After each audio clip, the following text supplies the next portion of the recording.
Good morning everyone, welcome आपका commerce class rings में। मैं असलम मंसूरी। बी कंटिन्यू हम बात कर रहे हैं 11th कॉमर्स की अकाउंटेंसी सब्जेक्ट में जो हमारा चैप्टर चल रहा है 5th chapter bank reconciliation statement.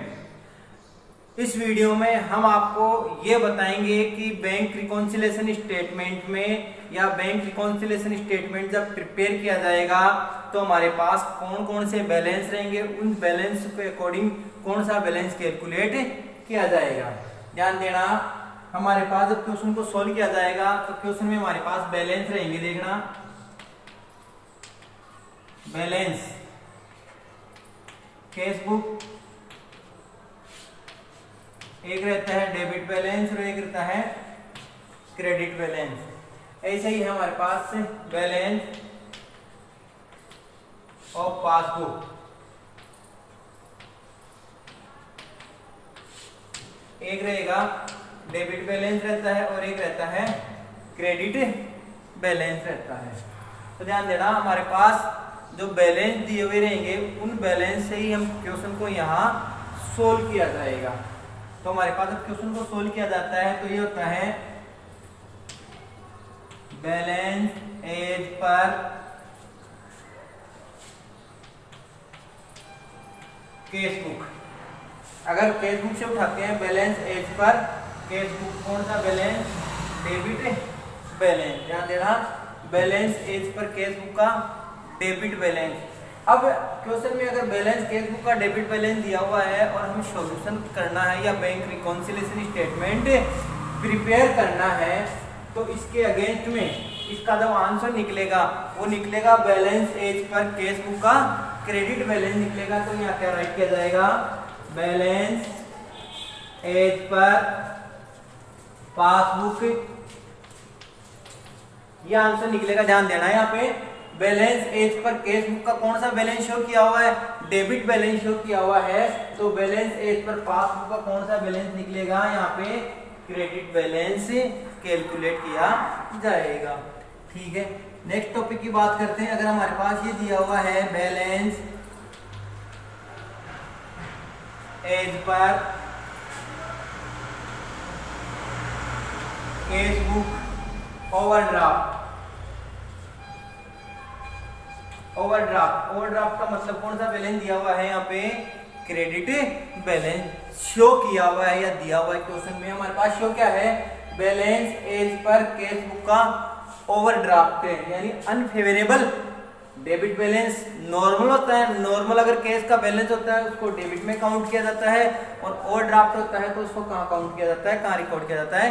Credit में। जब इसका सॉल्यूशन किया जाएगा तो सॉल्यूशन निकलेगा हमारे पास बैलेंस एज पर पासबुक का डेबिट, अपोजिट आ जाता है तो यह निकलेगा बैलेंस एज पर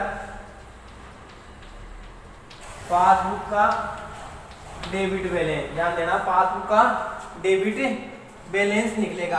और पासबुक का जो डेबिट बैलेंस है वो भी क्या होता है? यहाँ पे ओवरड्राफ्ट, अनफेवरेबल यानी नॉर्मल नहीं होता है। ध्यान देना, balance as per cash book.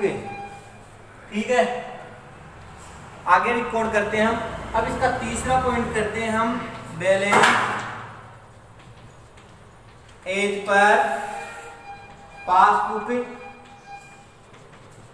Debit balance. हमारे पास कौन सा बैलेंस शो किया हुआ है? डेबिट बैलेंस शो किया हुआ। बी कंटिन्यू, ध्यान से देखो और समझने की कोशिश करो। तो हमारे सामने ध्यान देना, कौन सा बैलेंस दिया हुआ है? बैलेंस एज पर पासबुक का डेबिट बैलेंस, यानी पासबुक का डेबिट बैलेंस कौन सा है? ओवरड्राफ्ट दिया हुआ है। ध्यान देना, डेबिट दिया हुआ है या ओवरड्राफ्ट। ठीक है, जब इसको कैलकुलेट किया जाएगा या बैलेंस एज पर पासबुक का डेबिट बैलेंस ओवरड्राफ्ट है तो इसको जब शो किया जाएगा, सॉल्यूशन निकाला जाएगा तो यह आएगा cash balance, balance as per cash book, balance as per cash book, और वो कौन सा निकलेगा? क्रेडिट निकलेगा या ओवरड्राफ्ट। क्रेडिट बैलेंस शो होगा या ओवरड्राफ्ट शो होगा। अगला फोर्थ है बैलेंस एज पर पासबुक, और पासबुक का कौन सा बैलेंस शो किया हुआ है, क्रेडिट बैलेंस शो किया हुआ है। ध्यान देना क्वेश्चन में शो किया हुआ हमारे पास पासबुक का क्रेडिट बैलेंस शो किया हुआ है, और हमें प्रिपेयर किया जा रहा है क्या, बैंक रिकॉन्सिलेशन स्टेटमेंट। तो हमें जो सॉल्यूशन आएगा वो आएगा कैश बुक का डेबिट बैलेंस। तो ये आएगा balance as per cash book का, और वो कौन सा बैलेंस आएगा, यहाँ पे सॉल्यूशन में आएगा डेबिट बैलेंस आएगा। तो ध्यान से देखना, अगर हमारे सामने ये 4 टॉपिक्स है, 4 टॉपिक्स में जो भी आपको टॉपिक दिया हुआ है, जो भी बैलेंस शो किया हुआ है, उस बैलेंस का अपोजिट बैलेंस कैलकुलेट किया जाएगा। अगर ध्यान देना, वापस ले रहा हूं मैं, अगर कैश बुक का कौन सा बैलेंस शो किया हुआ है, डेबिट बैलेंस शो किया हुआ है, तो पासबुक का क्रेडिट बैलेंस कैलकुलेट निकलेगा। अगर कैश बुक का क्रेडिट बैलेंस शो किया हुआ है, दिया हुआ है क्वेश्चन में शो है, तो वो निकलेगा पासबुक का डेबिट बैलेंस। ऐसे अपोजिट साइड से ले लेते हैं, if the balance show of passbook debit and calculate the balance of किसका, कैश बुक का क्रेडिट बैलेंस।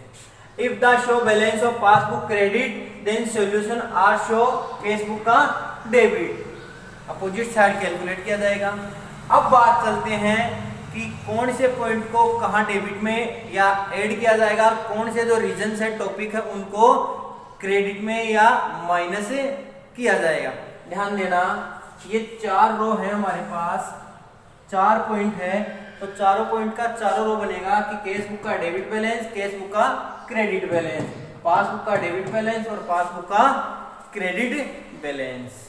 तो फर्स्ट ऑफ ऑल सिर्फ आप ध्यान देना, अभी वापस रिपीट कर रहा हूं मैं, आपको सिर्फ जो टॉपिक्स आगे सिखाए जाएंगे, ध्यान से देखना, कॉन्सेंट्रेट, जो टॉपिक्स आपको बताए जाएंगे, कौन से टॉपिक ऐड होंगे और कौन से टॉपिक लेस होंगे, ये 4 रो बनेगी। उस चारों रो में आपको सिर्फ ये एक फर्स्ट रो, जो फर्स्ट रो बनेगी, आगे भी बनाया जाएगा, आपको समझाया जाएगा। फर्स्ट रो में कौन से पॉइंट ऐड हो रहे हैं, उन पॉइंट्स को आप क्लियर करना। ध्यान से देखना, एक बार दोबारा बताया जा रहा है आपको कि आपके सामने 4 रो बनेगी, रीजन में कहां प्लस किया जाएगा और कहां माइनस किया जाएगा। ध्यान देना, ये डेबिट बैलेंस है, डेबिट बैलेंस में अगर किसी रीजन को ऐड किया जा रहा है, कारण भी बताया जाएगा क्या कारण है, किसी पॉइंट को अगर ऐड किया जा रहा है, ध्यान देना, डेबिट बैलेंस, कैश बुक का डेबिट और पासबुक का डेबिट क्या होता है, इक्वल होता है। कैश बुक का डेबिट और पासबुक का डेबिट इक्वल होता है, पहले वाले वीडियो में बता दिया था। कैश बुक के डेबिट में जो ऐड होगा वही पासबुक के डेबिट में भी क्या होगा, ऐड होगा। फर्स्ट रो लर्न हुई, second row, third row, fifth row खुद ब खुद कैलकुलेट हो जाएगी। अब ध्यान देना, जो पॉइंट कैश बुक के डेबिट में ऐड हुआ है, वही पॉइंट कैश बुक के क्रेडिट में क्या हो जाएगा, लेस हो जाएगा, और जो कैश बुक के क्रेडिट में लेस हुआ है वही क्या होगा, पासबुक के क्रेडिट में भी क्या होगा, लेस होगा। ध्यान से देखना, फर्स्ट रो में अगर कैश बुक के डेबिट में कोई ऐड हो रहा है तो उसको पासबुक के डेबिट में भी ऐड किया जाएगा, और जो फर्स्ट रो में कैश बुक के डेबिट में ऐड हो रहा है वो कैश बुक के क्रेडिट में क्या होगा, लेस किया जाएगा। जितना लेस अमाउंट होगा उतना ही पासबुक के क्रेडिट में भी लेस होगा। अब चलते हैं उन टॉपिक की ओर कि वो कौन कौन से टॉपिक्स हैं या कौन कौन से रीजन हैं कि कौन से डेबिट में या कौन से प्लस में होगा और कौन सा माइनस में होगा। ध्यान से देखना और समझने की कोशिश करना। बी कंटिन्यू, आपके सामने एक फॉर्मेट बनाया गया है। फर्स्ट रो आ गई हमारे पास सीरियल नंबर की, काउंटिंग लिखा जाएगा, फिर आएगा आइटम, फिर आपके सामने आ रहा है कैश बैलेंस, कैश का एक डेबिट बैलेंस जो नॉर्मल बैलेंस होता है, और कैश का एक क्रेडिट बैलेंस जो नॉर्मल अबनॉर्मल रहता है या अनफेवर रहता है, यानी ओवरड्राफ्ट शो करता है। ऐसे ही पासबुक का एक डेबिट बैलेंस होता है, यानी ओवरड्राफ्ट को शो करेगा, और कैश का पासबुक का क्रेडिट बैलेंस किसको, नॉर्मल को शो करेगा। अब उन आइटम को रिकॉर्ड करते हैं, उन आइटम को राइट किया जाएगा यहाँ पे कि कौन से आइटम कहाँ डेबिट में कहाँ किसके प्लस में होगा और कहाँ किस बैलेंस के माइनस में होगा। मैं आपको फिर कह रहा हूं, आपको सिर्फ और सिर्फ कैश बुक का डेबिट बैलेंस वाली जो रो में जो प्लस जो माइनस होगा उसी को अच्छी तरीके से कॉन्सेंट्रेट होकर ध्यान से लर्न करना है, रिमेम्बर करना है। जो कैश बुक के डेबिट में ऐड होगा वो कैश बुक के क्रेडिट में माइनस होगा, और जो कैश बुक के डेबिट में ऐड होगा वही पासबुक के डेबिट में ऐड होगा। जो कैश बुक के क्रेडिट में लेस होगा वही पासबुक के क्रेडिट में लेस होगा। अब ध्यान देना, पहला जो टॉपिक का नाम आ रहा है वो आ रहा है हमारे पास cheque issued. Cheque issued but not presented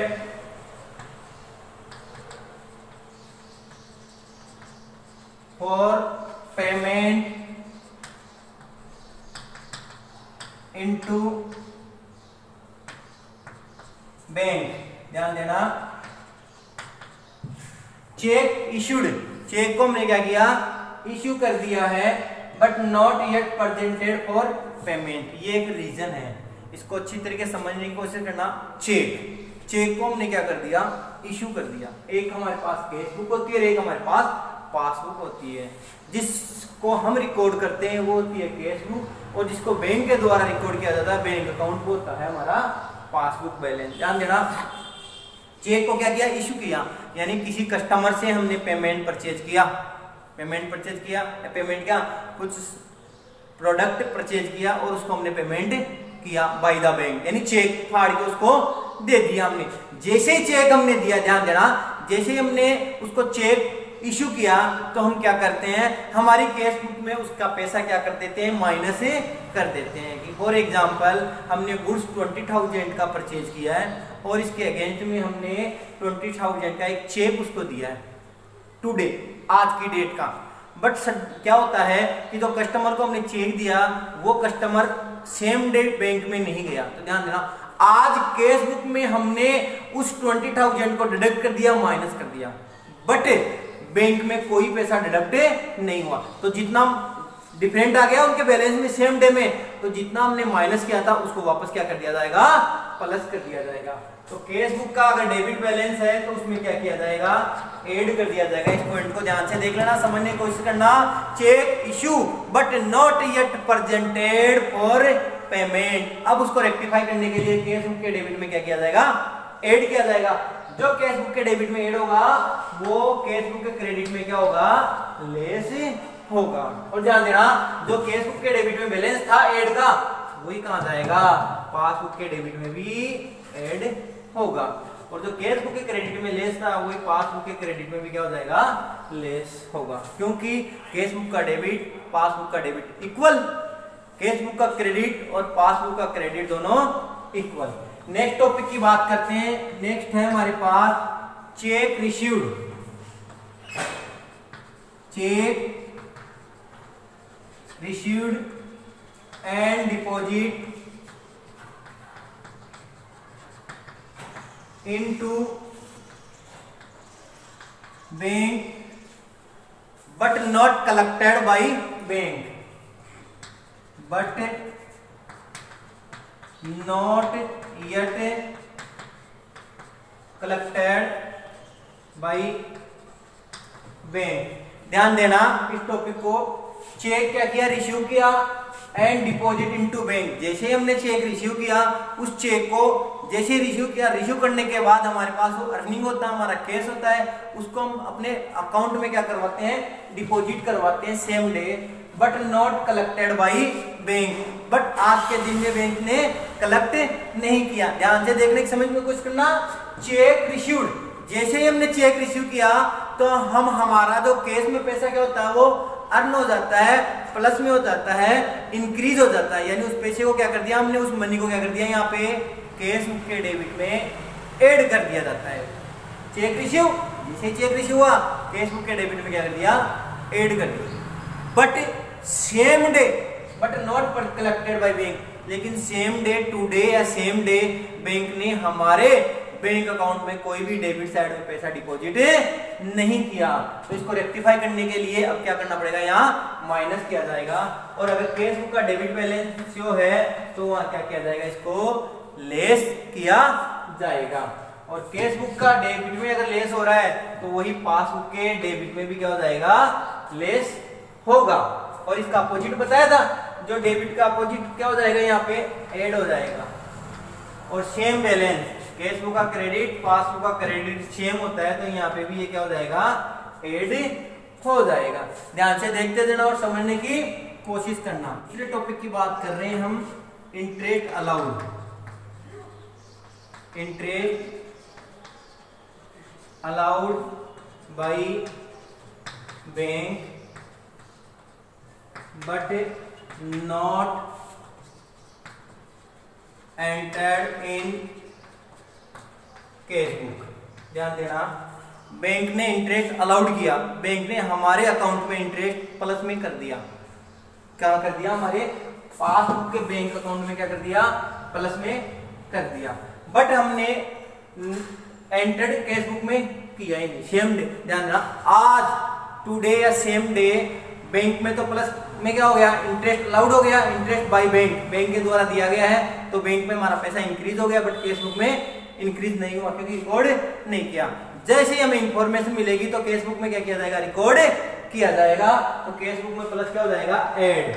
जो केस बुक का डेबिट बैलेंस है वही पासबुक का डेबिट बैलेंस होगा ऐड में। अब इसका अपोजिट हो गया, जो केस बुक का डेबिट आ रहा है ऐड में, वो पासबुक के क्रेडिट में क्या हो जाएगा, केस बुक के क्रेडिट में, और पासबुक के क्रेडिट में क्या हो जाएगा, लेस हो जाएगा। ठीक है, दैट्स क्लियर। अब बात करते हैं फोर्थ पॉइंट की ओर, bank charge. Bank charge but not entered in cash book. ध्यान देना, bank charge but not entered in cash book. Bank charge, bank के द्वारा चार्ज डिडक्ट किया गया है, काटा गया है, यानी माइनस में पैसा कर दिया गया है, और उसको हमने एंटर किया नहीं किया, and not entered in cash book, case book में एंटर्ड नहीं किया। जब हमें इसकी इंफॉर्मेशन मिलेगी कि केस बुक, पासबुक में हमारा या बैंक में हमारा पैसा डिडक्ट हो गया, जितना डिडक्ट हुआ है उतना ही केस बुक में क्या किया जाएगा, डिडक्ट किया जाएगा, यानी माइनस में किया जाएगा। तो केस बुक का डेबिट बैलेंस होगा तो उसको क्या किया जाएगा, लेस कर दिया जाएगा, और पासबुक का डेबिट बैलेंस होगा तो भी इस पॉइंट को क्या कर दिया जाएगा, लेस कर दिया जाएगा।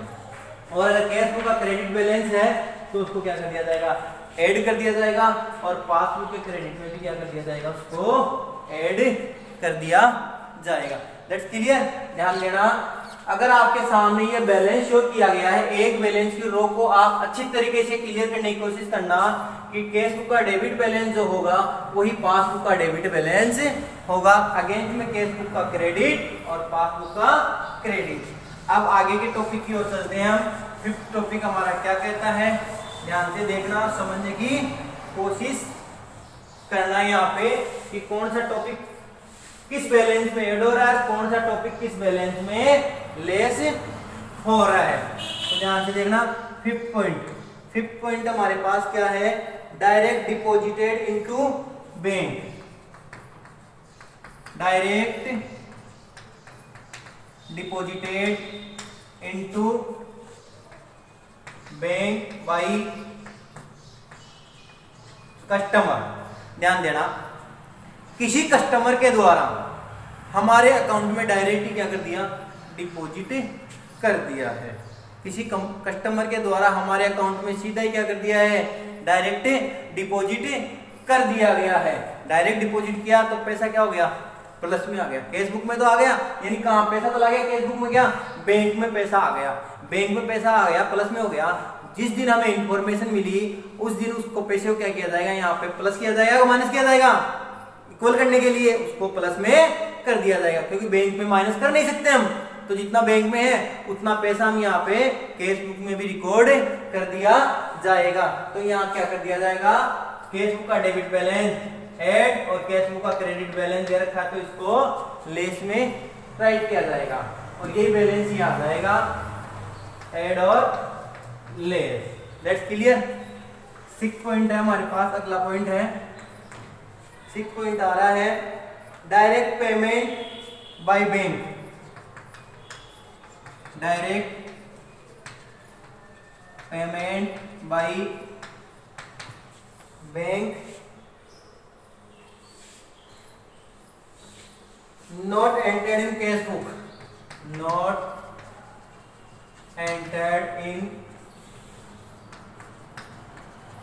Case book. ध्यान देना, फिफ्थ पॉइंट का अपोजिट हो गया सिक्स्थ पॉइंट। फिफ्थ पॉइंट में तो क्या था, डायरेक्ट किसी ने डिपॉजिट करवा दिया था, डायरेक्ट किसी ने डिपॉजिट करवा दिया था बैंक में, तो पैसा इंक्रीज हो गया, जितना इंक्रीज केस बुक में भी उतना ही इंक्रीज कर दिया। अब क्या कर दिया, डायरेक्ट पेमेंट किया जा रहा है किसके द्वारा, बैंक। फॉर एग्जाम्पल हमने बैंक को इंफॉर्मेशन पहले से कर रखी है कि भाई हमारा कोई इलेक्ट्रिसिटी बिल है, कोई वाटर बिल है, जो भी छोटे मोटे बिल या एक्सपेंस है आपके थ्रू पेमेंट किया जाएगा। फिक्स ऑर्डर कर देते हैं हम, तो बैंक डिडक्ट कर देता है उस पैसे को, क्या कर देता है, इक्वल था पहले तो आज के सेम डे, लेकिन जैसे ही पेमेंट आया बिल का तो उस बिल को जैसे ही पे आउट किया तो क्या हो जाएगा, बैंक में क्या हो जाएगा, पैसा डिडक्ट हो जाएगा। और इस पैसे को या इस ट्रांजेक्शन हमने अभी तक कैश बुक में एंटर्ड नहीं किया, तो अब क्या किया जाएगा, उसको एंटर्ड किया जाएगा। एंटर्ड किया जाएगा तो उस पैसे को क्या किया जाएगा, माइनस कर दिया जाएगा। तो यहाँ कैश बुक का डेबिट बैलेंस क्या हो जाएगा, लेस, और कैश बुक का क्रेडिट बैलेंस क्या हो जाएगा, ऐड हो जाएगा।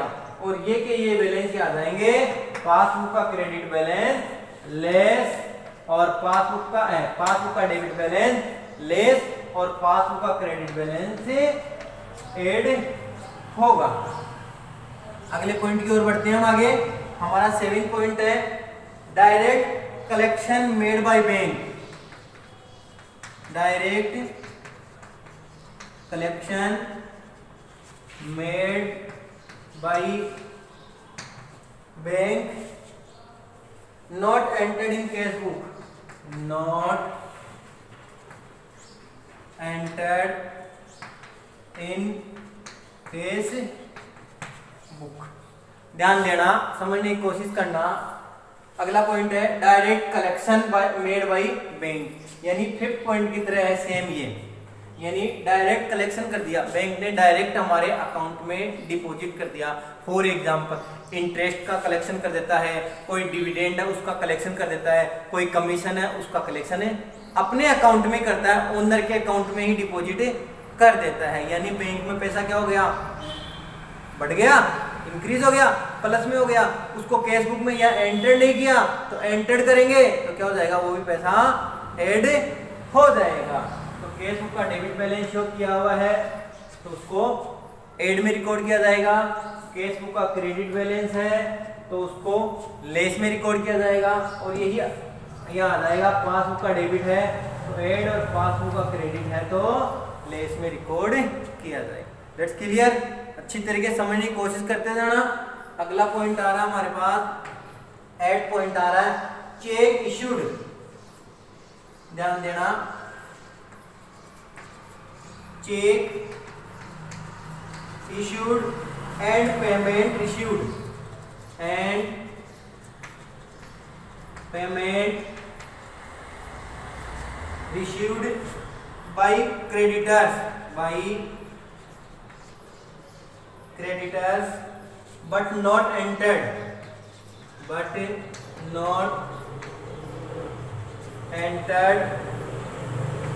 in case book. ध्यान देना इस पॉइंट को, चेक इशू किया, इशू हमें हुआ है ना कि कर रहे हैं। And payment received by creditor, creditor से हमारे पास क्या आ गया, पैसा अर्न हो गया, but not entered in cash book.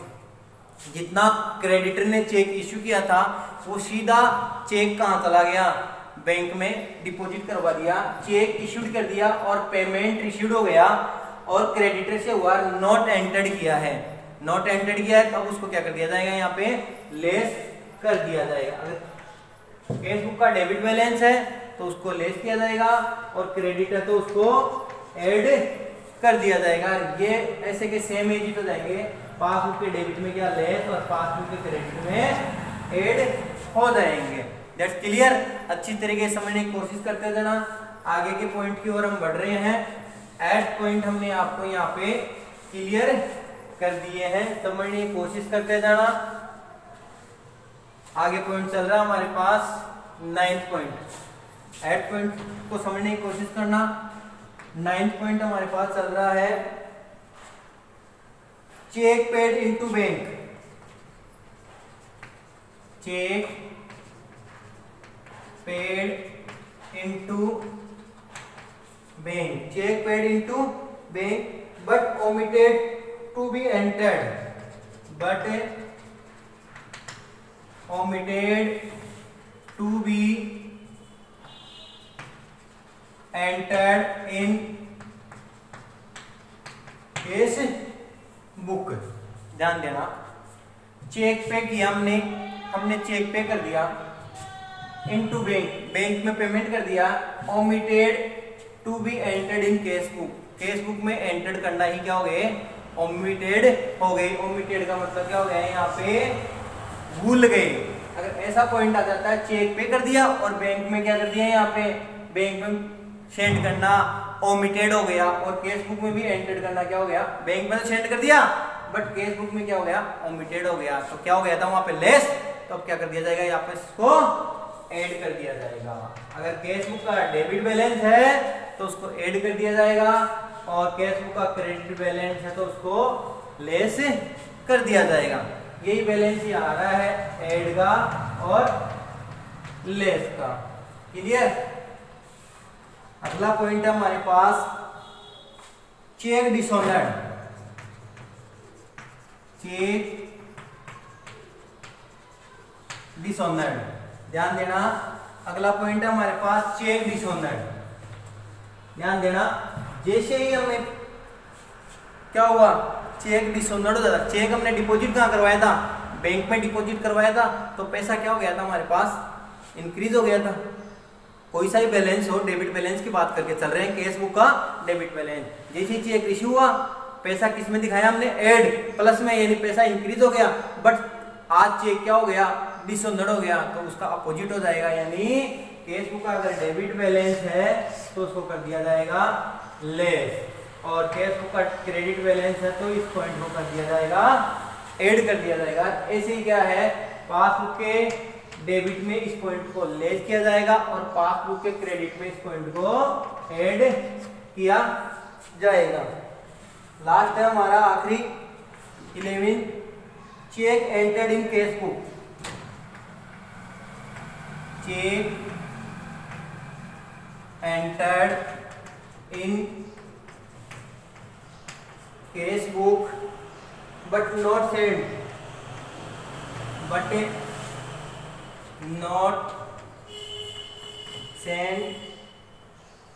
to bank, but not sent to bank। ध्यान देना, ये क्या था, चेक पेड किया इनटू बैंक, चेक को पे किया और बैंक में सेंड कर दिया था। तो यहाँ क्या कर दिया था हमने, लेस कर दिया था, और but omitted in cash book, omitted हो गया था, तो लेस किए हुए आइटम को वापस क्या कर दिया हमने, ऐड कर दिया। ये इसका अपोजिट है, चेक क्या किया, एंटर्ड कर दिया, कैश बुक में तो एंटर्ड कर दिया but not send to bank, यानी बैंक में सेंड ही नहीं किया गया है। तो पैसा हमने जैसे ही एंटर्ड किया चेक केस बुक में तो प्लस में हो गया, और अब सेंड करना ओमिटेड हो गया, तो ये क्या हो जाएगा, लेस हो जाएगा। ये पॉइंट केस बुक का डेबिट बैलेंस है तो लेस, केस बुक का क्रेडिट बैलेंस है ऐड, और पासबुक का debit balance same case book का डेबिट बैलेंस होता है, इसका मतलब लेस, और पासबुक का क्रेडिट बैलेंस वही होगा जो केस बुक का क्रेडिट बैलेंस है, यहाँ पे ऐड कर दिया जाएगा। That's clear. आपने प्लस माइनस या ऐड और लेस होने वाले समझने की कोशिश की है अच्छी तरीके से, ऐसी उम्मीद है। और ध्यान देना, मैं फिर कह रहा हूँ आपको, एक बार फिर लास्ट में रिपीट कर रहा हूँ, आपको सिर्फ ये लर्न करना है, ये रोल लर्न करनी है कि केस बुक का डेबिट बैलेंस, इन जो आइटम दे रखे हैं कौन से आइटम को किस प्रकार से ऐड किया जाएगा, वो केस बुक के डेबिट में ऐड, केस बुक के क्रेडिट में लेस, और केस बुक के डेबिट में ऐड हो रहा है वही पासबुक के डेबिट में ऐड होगा, और जो केस बुक के क्रेडिट में लेस हो रहा है वही पासबुक के क्रेडिट में लेस होगा। तो आपको सिर्फ केस बुक का डेबिट बैलेंस ही लर्न करना, अच्छी तरीके से समझने की कोशिश करना है। ठीक है, अगला टॉपिक प्रैक्टिकल क्वेश्चन आएगा इससे रिलेटेड, वो आपको हम नेक्स्ट वीडियो में कल की क्लास में आपको एक्सप्लेन करेंगे, समझाने की कोशिश करेंगे। तब तक के लिए आप इस वीडियो को और अच्छी तरीके से देखें, समझने की कोशिश करें। Thank you so much.